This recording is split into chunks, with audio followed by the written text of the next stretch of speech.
Greetings, everyone. Pete Pardo here from Sea of Tranquility. Welcome to another episode of the UK Connection. And as always, here alongside me, above me, wherever they may lie as you look at the Zoom, welcome Mr. Simon Bray, Mr. Steven Reid, all the way from across the pond. What's happening, fellas? Ready for an exciting show. It's what's happening. Other than us grumbling about gigs being cancelled and various things before we came in here. Yes, we're all good.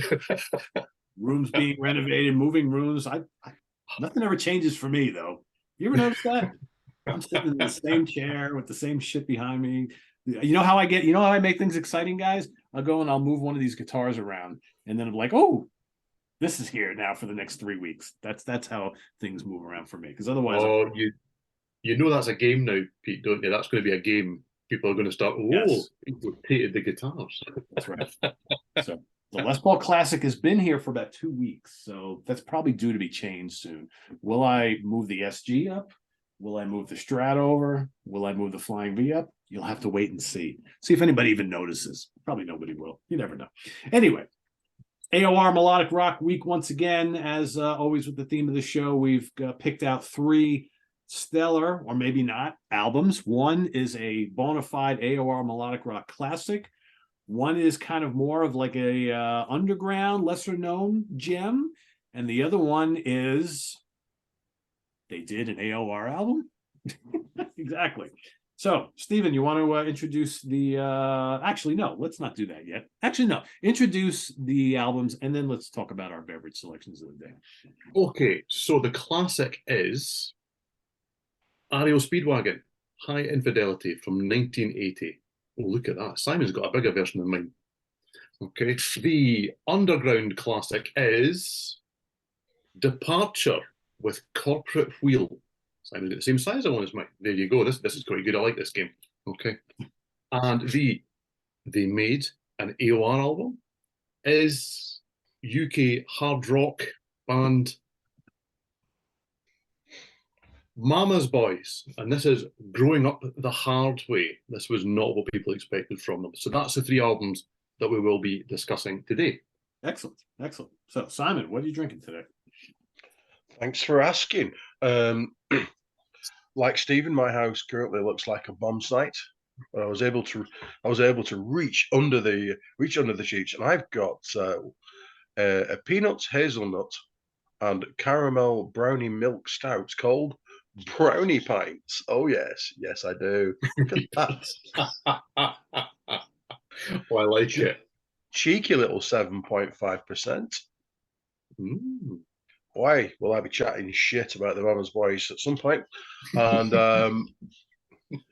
yeah, it's from York. I really am going to have to buy some beers from actual Lancashire at some point. I will do. I promise you, very very soon. But I've already poured it in the only glass I can find, which is of course the multi-head glass from last week that I left downstairs. And here we're ready. That sounds really good. It looks great too. Holy shit, that's nice. That is very. So it's got so peanut butter and what else is it? Caramel? Man, it's peanut, hazelnut, caramel, brownie milk stout. It's the hazelnut I'm currently tasting. Wow, that sounds delicious. Super nice. I 7.5%. I love a nice stout that's got all sorts of these kind of wacky flavors thrown in, man. It's just anything that's not coffee, I'm all into. So when it comes to stouts. Awesome. Steven, how about you? Well, I have enjoyed quite a few beers now from the Loch Lomond Brewery. Discovered them just by looking for something different to drink on the show. And I am having a mango milkshake IPA. It's only 4.5%, and it is called Last Mango in Balloch. Okay, Balloch being a small village up, well, in Dumbarton. I was going to say up, it is up for most people. It's actually south from me, but there you go. So, yes, this is what I'm having. I quite like the name. And I've finally managed to find one that looks like custard. Look at this. I've finally got one that looks like custard. I felt so left out all this time with ones that, so I am delighted. I poured this out just before we came in here. I was like, yes, good. Custard at last. I will say most of the those milkshake IPAs that they do here in the States, you won't find them 4 point something. Those are generally like 6, 7, 8 and above. most of the time. I don't know why. Yeah, this is quite mild by those standards. It's very flavoursome. You really get the hops to it, but you also do get the mango.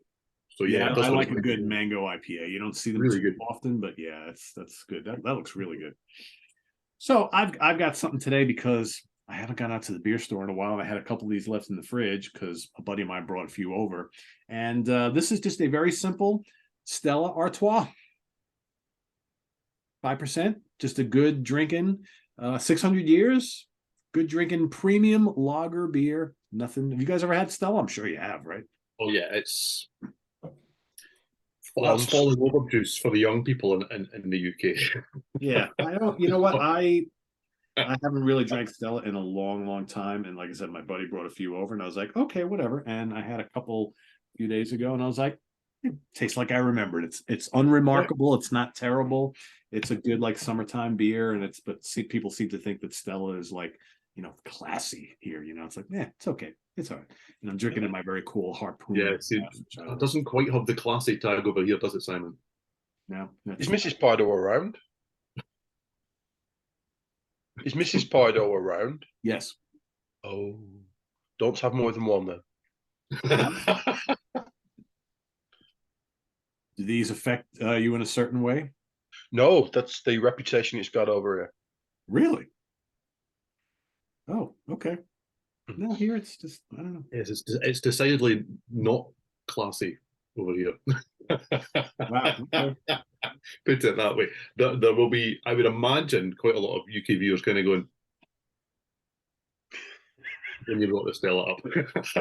Totally not looked at that way here. I mean, there are a lot of people like, oh, Funny, isn't it? Stella, and most of the bars and restaurants have them, and yeah, it's okay.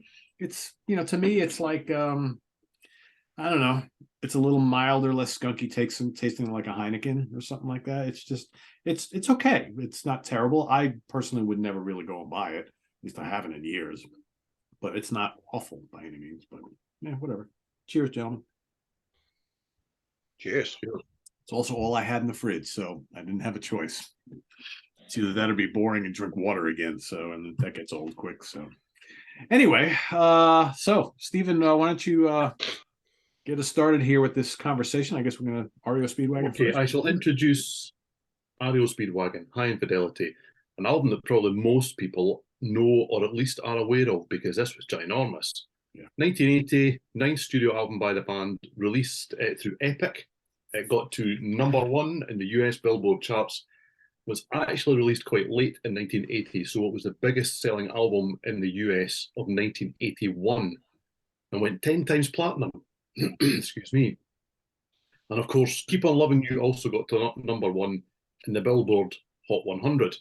Over here in the UK, it was certified as silver, then got to #6, so it was still a fair-size hit over here. The band's lineup for this album was Kevin Cronin on lead vocals, guitars, and a little bit of piano, Gary Richrath on guitars, Neil Doughty on keyboards, Bruce Hall on bass, and also lead vocals on Someone Tonight, one of the songs on the album, and Alan Gratzer on drums. You've also got a few kind of little guests and things, Steve Foreman playing percussion, Tom Kelly and Enya Latta, and Richard Page from Mr. Mister on backing vocals. And the album was produced by, the band members get a bit of a push here. So Cronin, Richrath, and Gratzer, but you would guess that Kevin Beamish did a lot of the heavy lifting here.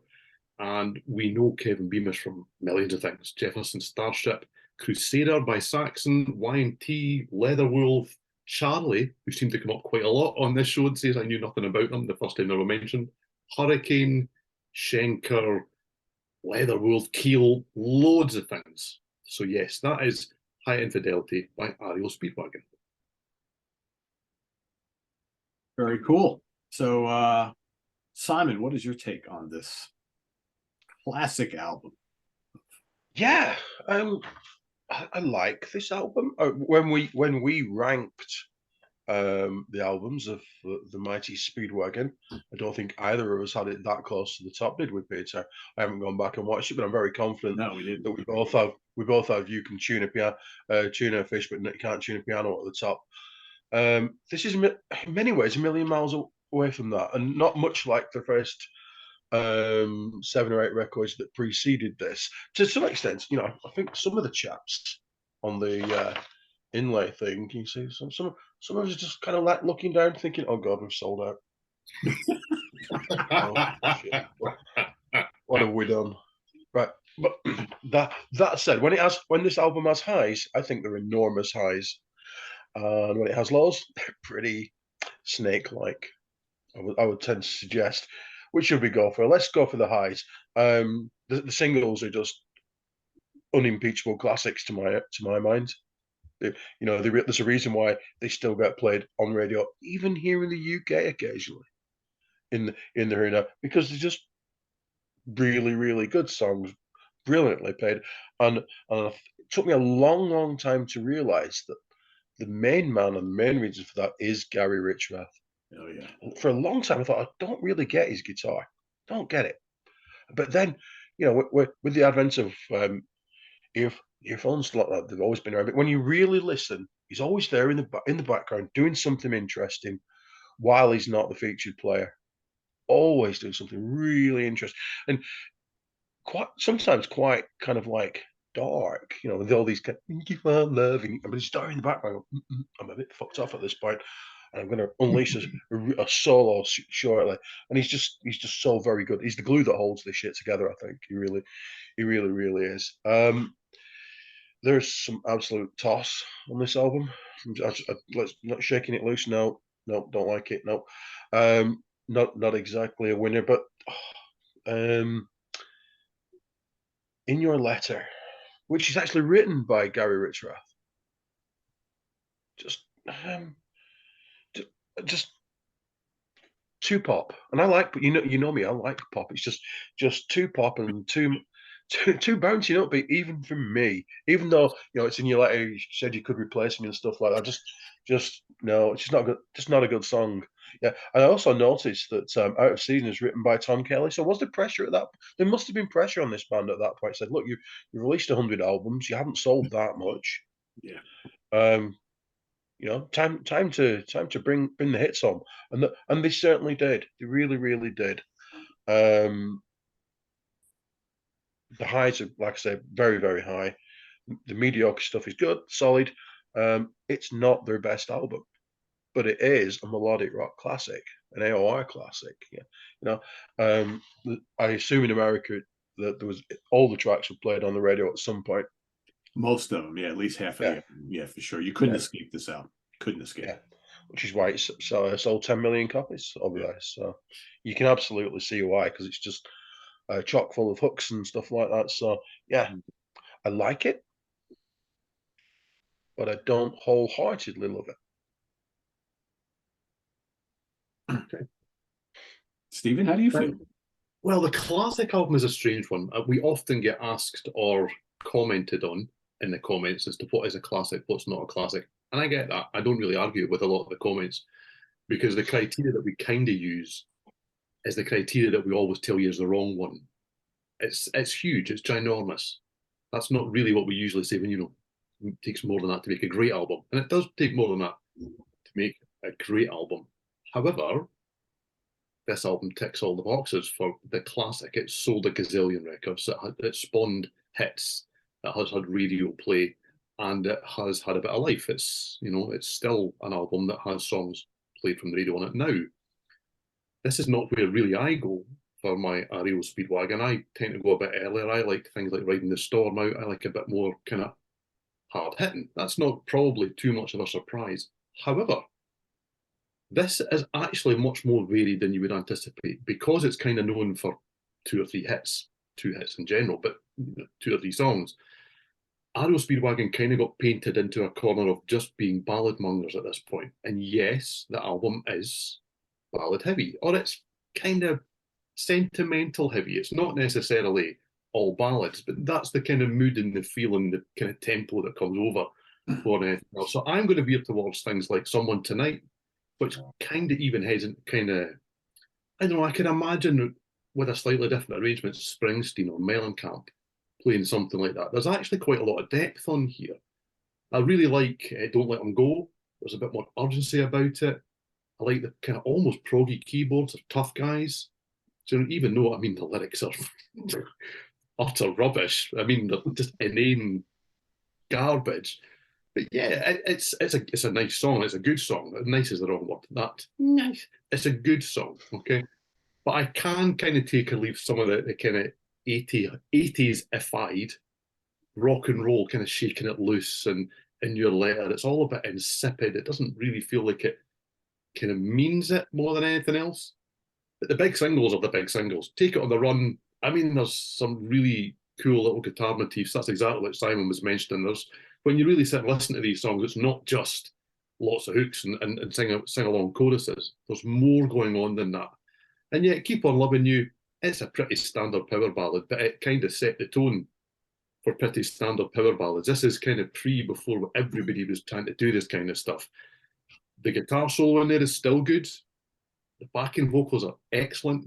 The video, now Simon likes to mention the video. The video for this song is just nonsense. That's nonsense. I mean, you've got Kevin Cronin, who looks more like Mrs. Mangle from Neighbours, I may add. Okay, being analysed by the back of a doctor's head. You already know where it's going to go with this. It's the beautiful woman of his dreams that he's made up for the song. But then to kind of squeeze the band in, it mixes in live footage that they're watching on the TV whilst dressed in dinner suits with the woman that we're not meant to know is the woman from the video next to them. It's a really strange concept that I don't want to go too far into, really. It's an AOR classic. I actually really enjoy this when I listen to it from start to finish. It does have light and shade. Yeah, there are some moments that I could really kind of do without. Making me wish. What was it I called? Oh, I wish you were there. No, I wish I was anywhere but there. Anywhere. It's such a bad song, and it closes the album out, I think. Oh, it's the only real clunker, I think, on the whole thing. It's the only one that makes me really. But it is that bad. It is that bad. But everything else here is quite good, and it is an AOR classic, but not necessarily my AOR classic. That's how I kind of feel about this album. Yeah, I mean, I hear you. I bought this when it first came out. I mean, everybody was buying this album. Everybody. You couldn't escape this album if you tried here in the States for quite a few months. I even saw them on this tour at Madison Square Garden. I mean, there's some terrific stuff on here. Don't Let Him Go. Great hard rocking song. And I've got to agree with both of you, especially Simon, who said there's something about what Gary Richrath brings to the table. Every time he plays like a little fill or a lead, it's like he's just bursting from the speakers, right? He's just rampaging through these songs, and it's like his tone is like ferocious. It's almost like it doesn't fit with some of these songs, but he makes the songs great because of it, right? So that's a great song. Keep On Loving You. Great for what it is. I don't really need to hear it anymore, but it is great for what it is. I love Follow My Heart. It's kind of sexy, bluesy, right? Got some nice guitar licks from Richrath. Really good. I never liked In Your Letter back in the day. I hate it even more now. In Your Letter to me is just silly and ridiculous. I can't stand it. It almost like it doesn't fit on this album. I agree with you, Steven. I Wish You Were There. Boring. It ends the album on a complete whimper. How do you close an album out with that song? I just don't understand that at all. But man, Take It on the Run. Killer. Tough Guys is silly, but it's kind of catchy. Shaking It Loose. Yeah, it's like this old school party rock and roll song. I don't know, whatever. Someone Tonight, you mentioned Springsteen. That reminds me of Cheap Trick. I could totally hear Cheap Trick kind of doing that. So I don't know. One thing I wrote in my notes here, In Your Letter to me always has reminded me of Kevin Cronin doing like a Neil Sedaka impersonation. It's just so ridiculous. So ridiculous. But yeah, I mean, overall, like Simon mentioned, this is not my favorite REO Speedwagon album. I don't even remember what how it ranked when we did the ranking, but I don't even think it's my top 3. Probably a top 5, but I think most of it still holds up pretty well. And I think that it sold all these copies for a reason, again, on the strength of 3 songs. But there are some good deep cuts on here as well. But there's a couple stinkers on here for me. But yeah, good stuff. Good stuff. Okay, so the underground classic is the catchily titled Corporate Wheel. It's not really a catchy title at all, but there you go. By Departure. This was released in 2003. It is the band's third studio album. It was released through Escape, who at this stage were probably, I would say, neck and neck with Frontiers for being the premier melodic rock label at the time. That isn't really how things have played out in the long run, but certainly at that point, if it was on either of those two labels, you were kind of going, oh, okay, something's happening here. It's a melodic rock album that was released in the 2000s, so this clearly charted absolutely nowhere at any point ever in the world, kind of thing. But that doesn't mean to say that it's not good, because that's what the new age classics tend to be. They tend to be pretty much ignored. So the band's lineup are not really household names. You've got Timothy Lewis on lead vocals, you've got Mike Walsh on lead guitars, bit of keyboards. He's played in other bands like Future Tense, the Lex Zorn Project, and Message. You've got John O'Connell on keyboards. He played with Message and Syndicate. Mike Beres on bass, and Danny Ribistello on drums. Probably that's a very bad pronunciation, but there you go. Sorry, Dewey, not Danny. Dewey. And the album was produced by guitarist Mike Walsh. So that is Departure, Corporate Wheel. All right. What do you think, Simon? Well, since this is my fault, I've got to like this, don't I? I really do. It's a good job. I really do. I'm also a big fan of really kind of stretched band pictures. Big fan of that. Departure, because I like them. I had a different singer every 5 minutes, and the singer on this is this Timothy Lewis? It is. He's the most Steve Perry like of the singers that they've got. Hence, Departure. I wonder where they got that from. I'm not entirely sure. I really can't work it out. But this is the most Journey-like of their albums, because he sounds very Perry-ish. And when I was listening to this, driving along the road in my automobile earlier today, which is definitely a Saturday, it was snowing like crazy here in East Lancashire today. As I was driving down the M65, it was genuinely like being on the Starship Enterprise. It was really good. But I was listening to this and I was still feeling very, very summery. It's that happy, joy melodic rock that I enjoy so very, very much, which is why Peter spent 10 years sending all that shit to me. Very true. And I think the point is that, hey, this is pretty obscure. It is quite difficult to get hold of, isn't it, Stephen? Yes, it is, yes. I think you must have got Did you get it from Escape? No, I got this from Discogs for actually a surprisingly decent price. It's not available for that price now. Yeah. When I looked on the Escape website not too long ago, this wasn't one of the albums that they can still get to you. But when I was listening to it, as I was barreling down the motorway in a normal amount of miles per hour because it was snowing heavily, I thought, right, I'm going to come across something that I don't like. This is the next song I don't like. And I didn't really come upon anything, but I think the opening 4 songs, Listen to What I Say, Corporate Wheel, Sacrifice, and Time, are all really, really excellent. It does kind of fade away towards the end, but those songs are just so, to me, and obviously I'm wrong because I think this stuff is really commercial, but nothing I've liked in the last 35 years has been a hit. So, this is the kind of stuff that just makes me so happy. It goes right in my ear and then stays there for the next few times. Really, really good. Mike Walsh is such a fan of Journey. I would assume that one thing that he does that's very Sean-like is he like noodles over the end of songs, just under the vocals or just under, and brings the song home, like I think we said Neil Sean did like when we were looking at Journey the other week. I really, really, really like it. I like all their albums. This is the most Journey, like I said, this is the most Journey like of them. If you like good, solid, melodic rock that sounds a bit like Journey, but not as much as everything else does in these days, this is for you. Really is. Well said.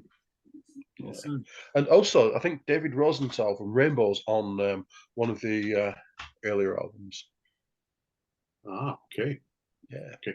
So before I start my nonsense, if this is the most Journey-like, what do the other albums sound like? I'm intrigued because this Bit more something. muscular, bit more, Okay. bit hard, bit slightly harder rocking. I want to say foreignery, but I'm going to say that about something else that might be coming up later. So, but definitely not having a Perry clone, as not that he is a Perry clone, but somebody that has the intonation and the you get your say in a minute, that has the internet, the Perryisms, the intonations, the saying ever, that sort of thing, like Steve Perry does, like practically everybody else does in the genre at the moment. So yeah. Okay. So yeah, now I mentioned the other day on Twitter when we were, as we tend to, talking utter nonsense, I have really quite a large melodic rock blind spot, and it basically kicks in the mid-90s and carries on till about yesterday, because the 90s were a strange time for me. I've touched on this a few times on the show, where I kind of tried to get caught up in the grunge thing and bought the debut albums by most of those bands, not Nirvana, don't like Nirvana. And I still like that kind of early albums from Pearl Jam and Soundgarden and Alice in Chains, and got lost with them as they decided to do different things and whatever. And nothing round me at all was covering melodic rock. None of the mainstream magazines seemed to cover it. I'm too remote up here to have been part of like a gig scene where these bands kind of still tried to do something, not necessarily departs or whatever. So all of this stuff, even bigger acts like Got Hard and like Hear 'em Scare 'em, I discovered these albums, bands, 10 years after they happened. I just didn't know the names at all. So Departure is one of those that I've had to think, come back to. I bought this on Simon's recommendation for this show, and it wasn't quite as expensive as it seems to be this week. That has to be said. Well, I'm going to have to like this, Simon, okay? Because I spent money on this for this show. Sorry. Okay.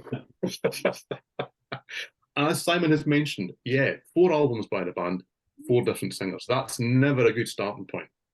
And I think the only one that's really done much else, Dave Baldwin was on the second album, and I remember him singing with Bernie Marsden for a wee while. And then Andy Kraljaka, is that the guy's name? He was with Aeon Zen and Seventh Wonder and things for a short period of time. He sang on the most recent one. That's one of the reasons I was intrigued as to what the sound is like elsewhere, because these singers feel quite varied to me. And if this is the Journey album, well, as a newbie, this is the Journey album. They found the right guy. Yeah. What first strikes me about the album is, wow, does it jump out the speakers at you? It's one of those albums that goes right from the start. There's no kind of, it doesn't ease in. This is not House of Lords. There's not a 5-week keyboard intro. It just goes like that. Like there's drums, there's vocals. We're in the song. It's like someone interrupted them halfway through. You walked in, oh! It just starts off with, listen to what I say. Okay, I'll do that. Oh, yeah. And you're just like that. It's wow. It's like, it's like, if you weren't paying attention, you are now. There's no way. And I had it on again last night in the headphones, and even though I had pressed play on the remote control, I was like, oh, wow. Anyway, just, but what a good song. What a good song. Listen to what I say. That is excellent. I think the production, personally, it's a little bit too in your face. It's a little sharp. I find as the album goes on, it impedes things a little bit. Everything's a bit up here somewhere. It's not brick walled the way that things are now, but it is certainly kind of trying to do that sort of thing. But wow, what a set of pipes Timothy Lewis has got. That man can sing. And yes, I mean, he's heard Steve Perry before. There is no two ways about it. He's maybe more like Steve Perry than the guy that's currently or not got that gig in Germany. And he's a bit like Steve Perry. But he can sing. He can absolutely sing. And Mike Walsh is, I mean, he clearly worships Neil Sean. Well, there are worse things to worship out there. As a guitar player. Well, yes. Okay, we'll go with that. Okay. But the title track, oh, wow. That's the song on me that this album is stuck, and I can't get rid of it. And as soon as I touch this up, I'm about to put my hand on the corporate wheel, keeps on to, and as soon as you touch it, you have to sing it. That is the rules. When I was holding it up earlier, it was in here, it's happening. Because it is just so memorable and it's just so catchy. And you think to yourself, yeah, okay, I'm on a bona fide classic here. That is what is going to happen, because this is just, wow, wallop, we're off, and it's fantastic. It doesn't quite maintain that. Sacrifice is brilliant. I really, really like that. It kind of takes the foot off the gas just a little bit, but it keeps the standard up whilst doing so.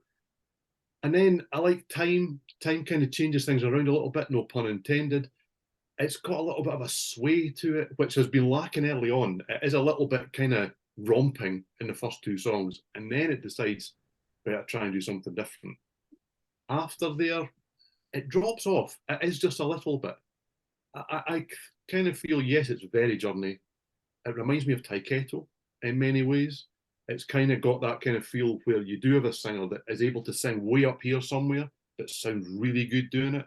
Doesn't feel forced. It feels very natural. It doesn't feel like someone has said, sing like Journey.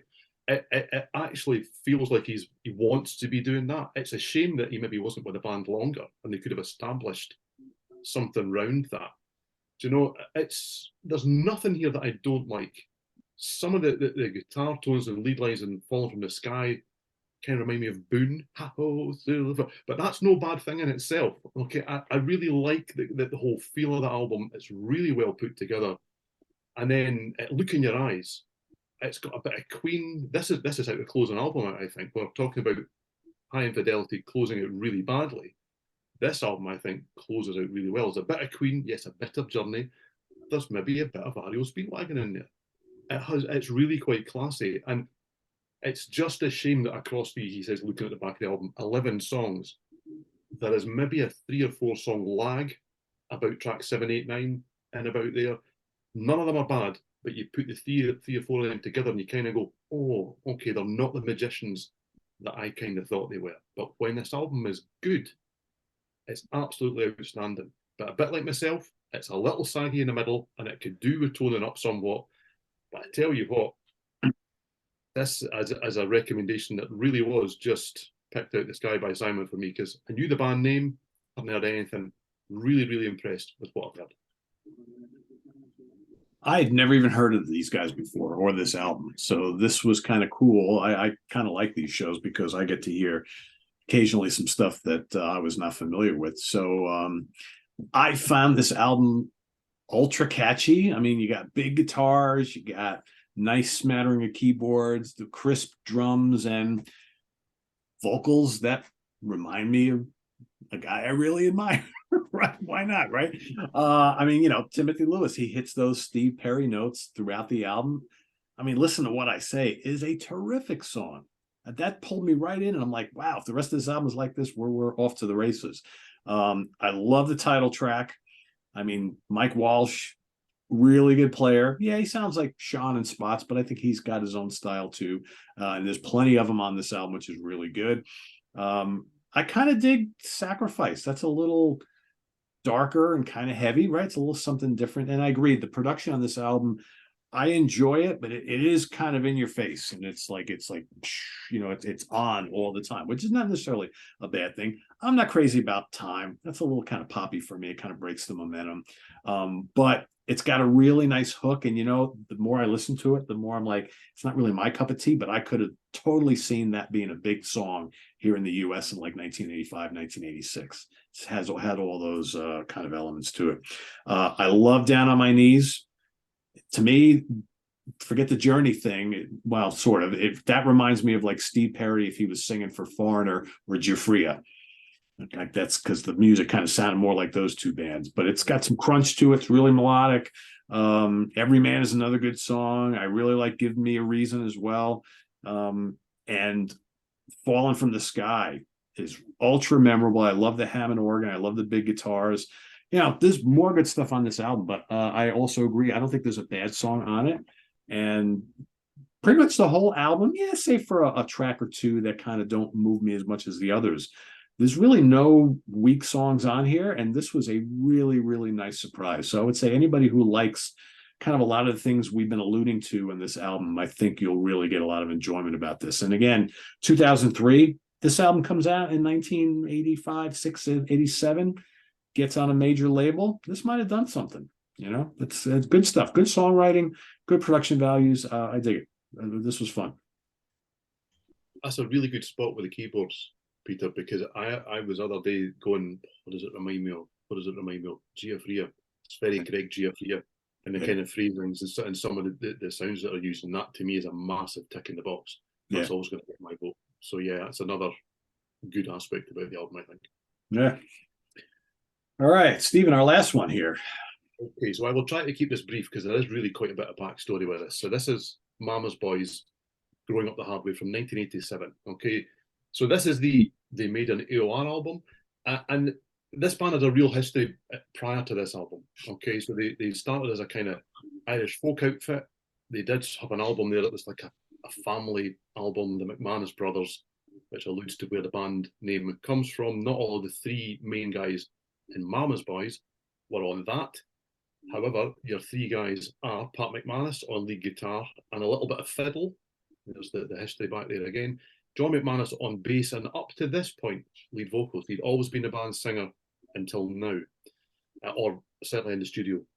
Tommy McManus on drums, okay, and Tommy died in 1984 of leukemia, unfortunately, and this all kind of ties together with what was going on the band, because there's quite a kind of tragic story that revolves around Mama's Boys, because they had really begun to get a bit of traction just prior to this album coming out. Power and Passion came out prior to this.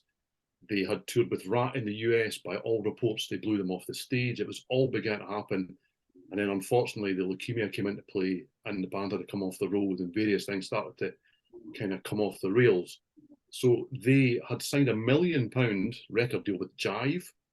But by the time that everything was back up and running, Jive were going, oh, you guys are old news. You have to do something a little bit different to be more with the times.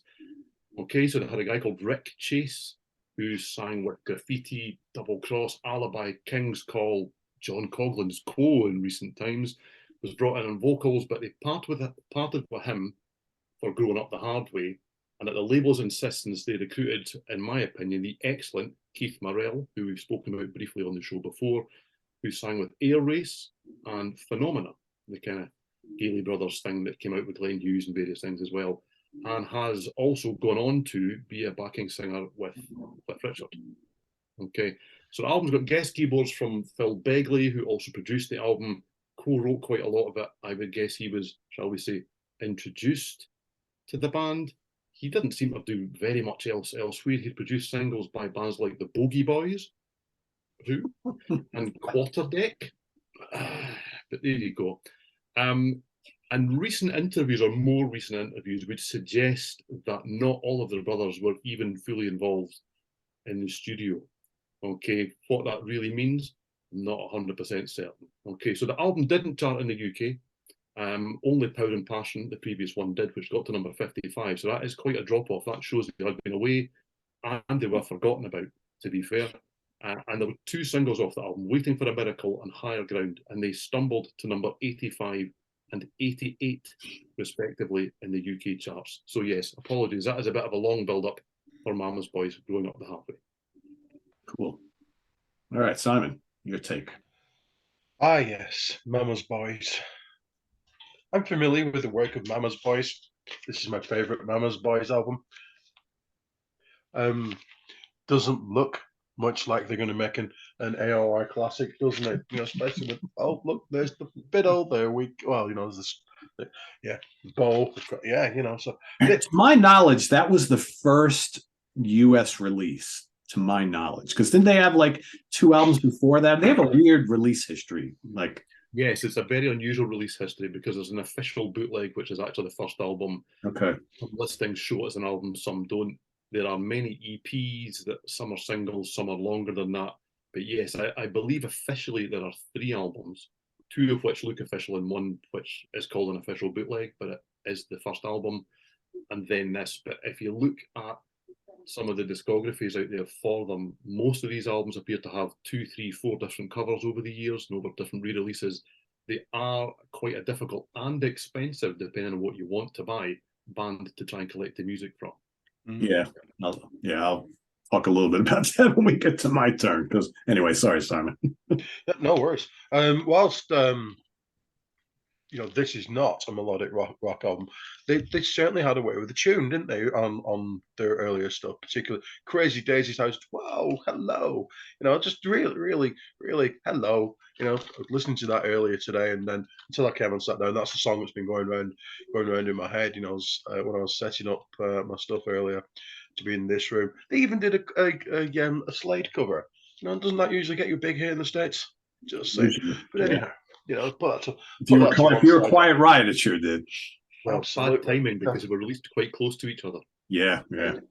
You said, and they were on Jive, and you think, and you look, how shit must you have to be for Jive to go? Come on, you've got to book your ideas up. This is the company that put out Samantha Fox's records. Yeah. Oh. Yes, Stephen. And one of her early hit singles. I know where you're going with this. There you go. Written by the band, meant to be for the band, told it wasn't good enough for the band, and taken to Samantha Fox to go and sing. Yeah. Just really, just no flock of late period flock of seagulls. Really. Anyhow, onto the actual record, which I had never heard until you very kindly sent it to me. And interestingly enough, I've never heard it in the correct order. Okay. I've heard it in the order that it downloaded it onto my phone. But anyhow, I'm aware that "Waiting for a Miracle" is track 1.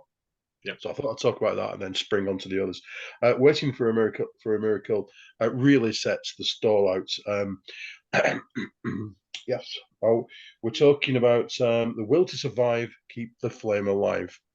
If we're not in melodic rock mode at that point, we never will be. Yeah, immediately we know where we are, and that makes me happy.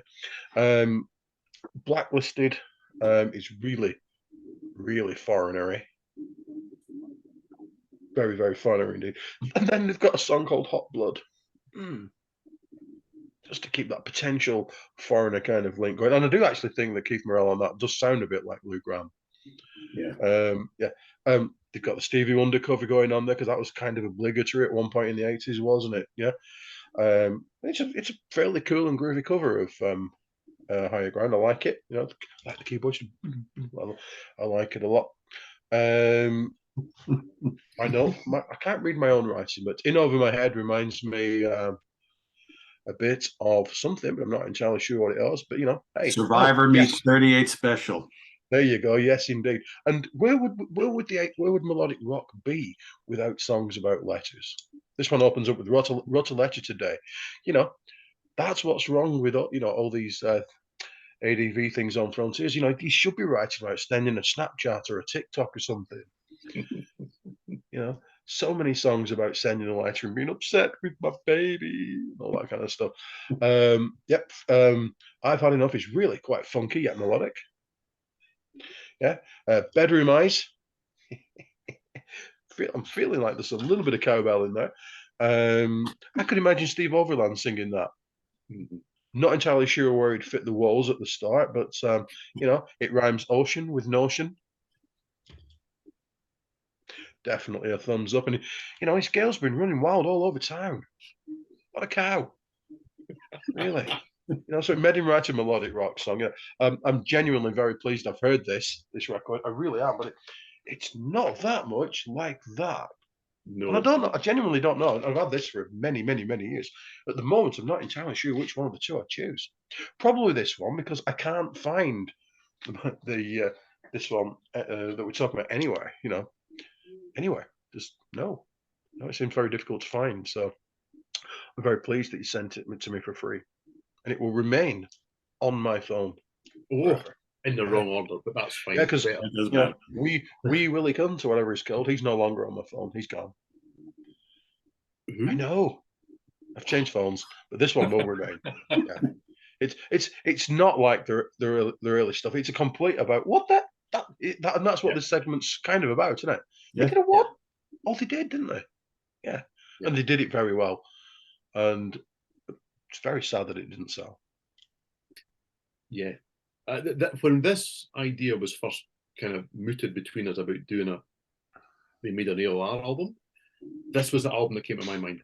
Straight away, this was the album that came to my mind because and anyone that's doing a little bit of the drinking game, cheers, my brother had the early albums, so I knew Mama's Boys. So this was one of those albums that I thought, well, I have to get that. It's Mama's Boys. I'm buying my own stuff now because I'm 14. I've got pocket money. Okay.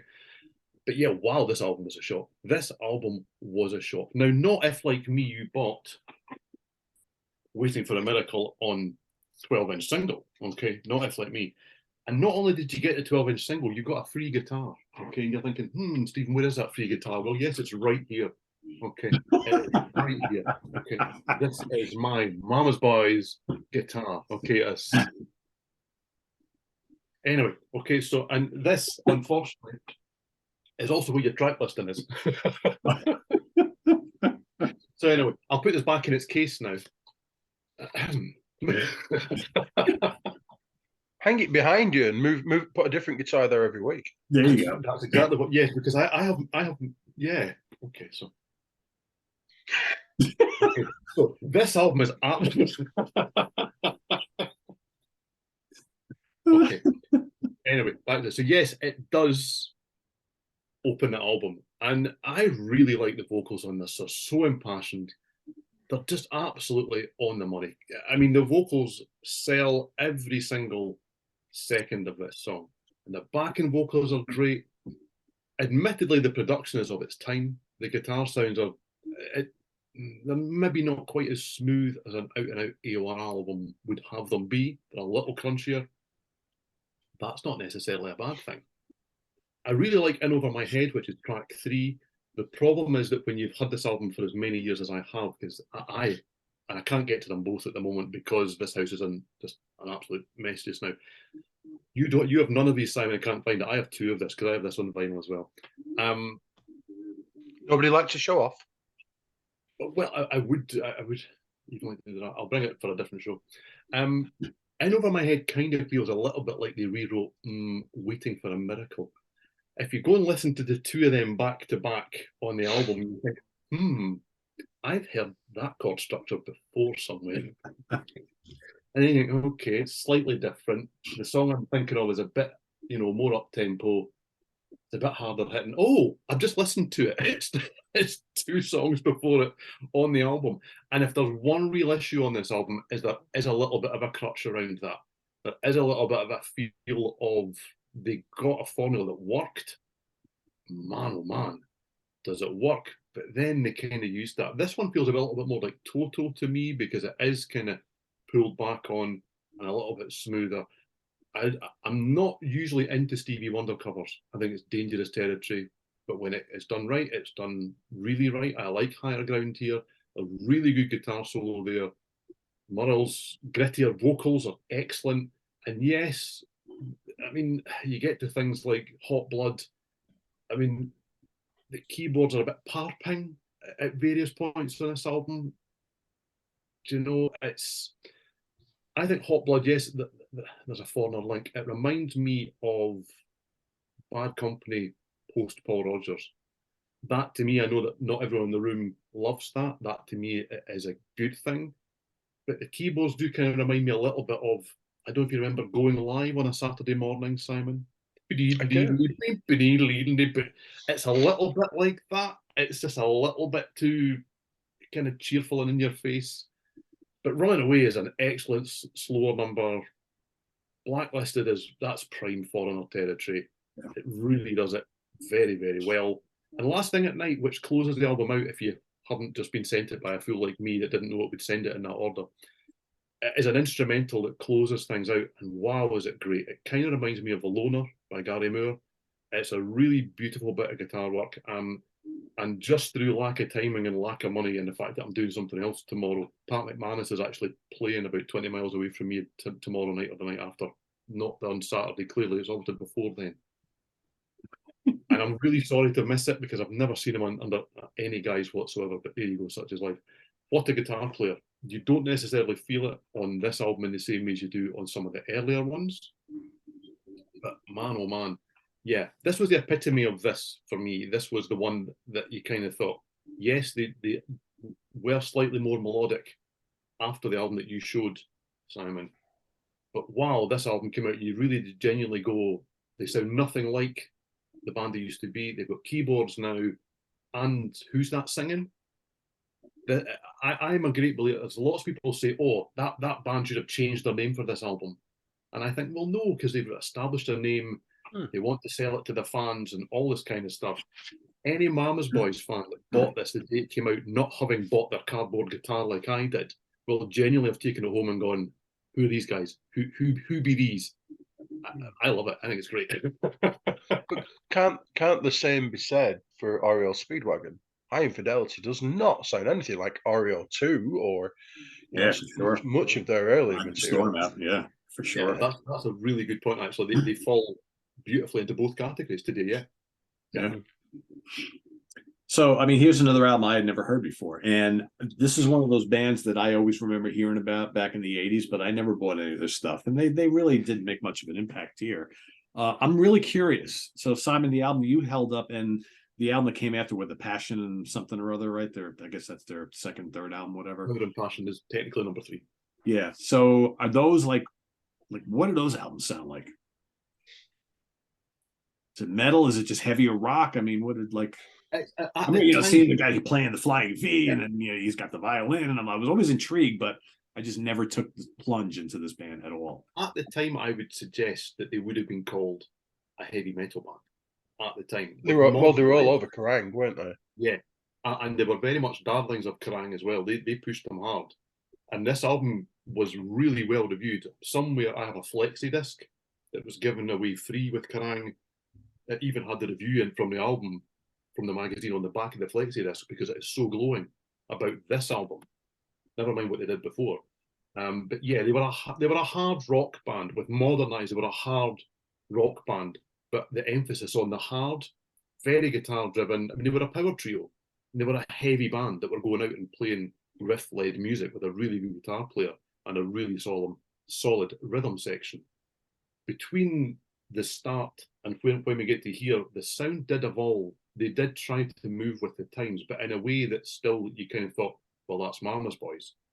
And then we got to here, and genuinely you would have thought, who are Mama's Boys? Yeah. That change was so clear. But there is melody through everything. They weren't like bludgeoning you to death. It's not like Napalm Death. But they were doing tours with heavy bands and going down really well. So yeah, it's much heavier than this, much heavier. Yeah, because now after living with this album for a little bit, I quite like this, and I'm very intrigued about their other stuff. But I started looking to see what is available from them, and yeah, it's kind of hard to get some of these albums on CD. They're pretty pricey if you can find them at all. So I have some work to do. There's like a compilation. I think it's like a 1 or 2 disc compilation that has like a lot of the strong tracks on those first couple albums, but again, that's hard to get too. So I got some work to do. But anyway, but this album took probably 2 or 3 listens for me to really start to gel with it. I think like the first time through, I was kind of like, yeah, it's got its moments. Then the second time, I'm like, I really like that song. I like that song. And then by the time I got the third listen in, I was like, I'm really enjoying this shit. I mean, this is good. I mean, Waiting for a Miracle, really catchy. Love the guitar work on it. I mean, that just pulls you right in. I really like Bedroom Eyes. That's a little different. I like the slide guitar on that. It's got this little kind of honky-tonk piano. It's upbeat. It's really, really catchy tune. You guys mentioned In Over My Head. Yeah, kind of sounds a little bit like the other track, but to me, it totally sounds 1987. It reminded me of the really accessible 38 Special. It kind of reminded me of Survivor. There's a lot on this album that reminds me of Foreigner.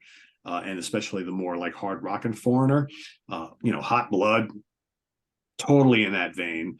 I've Had Enough, totally. I mean, he sounds like Lou Gramm on that song, and it's got this kind of it's hard rock, but it's got this funky beat to it. It's really, really good stuff. Blacklisted, totally sounds like heavy rockin' Foreigner. I love the instrumental Last Thing at Night. That's just absolutely terrific.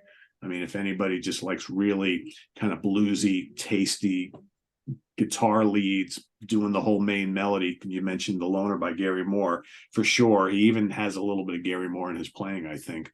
And they're both Irish, right? So it's not surprising there. I really enjoyed this. This was a surprising album that really grew on me, and like I said, it just reminded me of another one of those bands I always heard about, never really took the plunge on, and now I'm really interested to do that because I really like this, even though this might be very not indicative of what they normally did. I dug this, and if the other stuff is at least melodic like this and memorable, even if it's more hard rocking, I'll probably even like it more. So, but yeah, this was good stuff. I really enjoyed it. Yeah, I would suggest the early stuff comes recommended. I think you would like the early stuff if you can get your hands on it, Peter. Yeah, I'll be doing some digging. So yeah, absolutely. And I think the big thing is the guys could play. Yeah, and that comes across. And yeah, there's always a bit of a hook and melody in there, right across the catalogue, but it is different prior to this in a heavier fashion. Yeah, pretty cool stuff. So, Stephen, you always ask us a question at the end of the show relating to these three. The question is, and this was an interesting one for me to decide. So the question is, if you could only keep one of these three albums, Simon, which would it be? Oh, thanks, because I was about to do the La La not listening thing. Do you know what?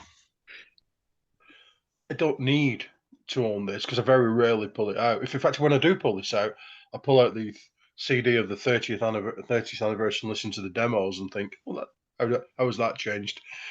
I don't own that. I've got that. Got Mama's Boys on my phone, so I would probably keep that on the strength of the first 5 songs, which I think are absolutely immense.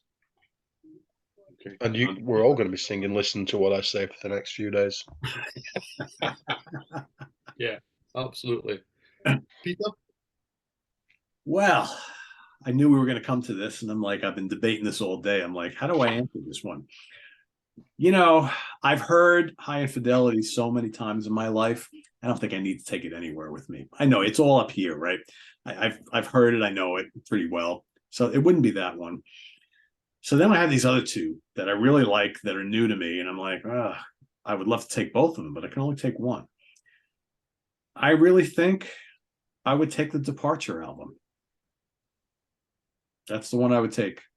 And then I would feel really bad that I couldn't squeeze that Mama's Boys in my suitcase with me when I'm going off to that island or wherever the hell that I'm going, right? So yeah. You did seem to really enjoy the Mama's Boys album, because I'm surprised by that. Yeah, you were glowing about it. Yeah, I liked it. I thought it was good. I wasn't expecting, like I said, the first run through it, I was kind of like, it's okay. And the second, I was kind of like, yeah, those couple of songs are really standing out. And the third time through, I was kind of like, this is pretty damn good. So yeah, but I think I enjoy the Departure just a little bit more. That was pretty strong. I was very surprised by how much I like that. But again, I love Journey, and that whole sound. They just do everything right. I like the big production. I like the keyboards, the big guitars. I mean, it ticked all the boxes for me. How about you, Stephen? Well, this was really difficult. The consensus definitely is that, unfortunately, for me and for us, this is the wrong REO Speedwagon album, but it is the classic. It is the one that broke them. It is the one that made them the household names. I mean, they were a big band up to this point anyway, but this was the one that put them over the top. I can live without it, though. I mean, there's a couple of songs on there I would be sorry if I never heard again, but I can live without it. Wow. There's not much between these two, is there? Really? I mean, I've got a whole lifetime's journey with this one, and I absolutely get that. And I'll probably side with it purely because I would like somebody to pick it, because I think it's that good and I really like it. But what I will say is that in the weeks and months to come, this will get played much, much more. And the reason for that is because, yes, it's brand new to me, and therefore I want to spend more time with it. It's always nice to get an album to spend some time with for an assignment. Sometimes it's good. Sometimes you can say some really nasty things about albums, and both of that can be fun, to be fair. However, this was one that made me go, oh, hold on a minute. Yes, that blind spot that I spoke about earlier might actually be a bit of an Achilles heel here. So if there are more albums from this long era, 96 or so onwards, let's say, that take in things like this, wow, I'm looking forward to doing more of those kind of albums on the show, because I would probably have to take this one because I need to hear it more. The first 3, especially 4, 5, and the last song are as good a melodic rock selection of songs as I am aware of from the last kind of 25, 30 years across this style of release. So this has been a real revelation to me. And the best song out of the three of them is, to me, the title track of this. Closely followed by Waiting for a Miracle off that. So I'm being very convoluted here because I don't want to choose either. I'm going to take this because I want one of us to take this through because I think it's that good. But wow, have I been pleased to be introduced to Departure, and I will be trying to find the other three albums at a decent price. Wow, we've chosen stuff that's expensive, people. Sorry. It happens sometimes, yeah. $9.99 when I got them. Just What a bargain. You got in at the right time, yeah. I mean, to be fair, this one actually wasn't that extortionate. This was less than £15, which is kind of when I start to go about things. So it was at a price where I was happy. Looking the other day, it's not that now, so you might get lucky. It might come back round again.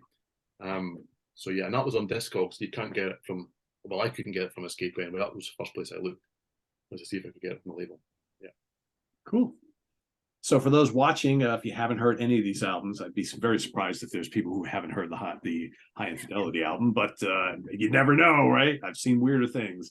Let us know what you think of these albums below, your opinions on them, how you would rank them, which one you would take on that desert island off in the middle of nowhere for the rest of your life with. And we've got, I think the next time around, we're going to get involved with a little lightning, aren't we, guys?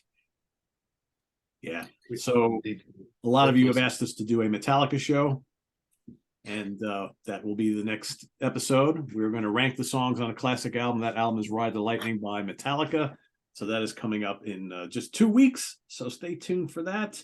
And a whole lot more coming up after that. We'll be doing more of these AOR melodic rock stuff. We probably have to dive back into a catalog favorite and least favorite fairly soon. I'm not sure if we've figured that one out yet, but maybe we have not yet.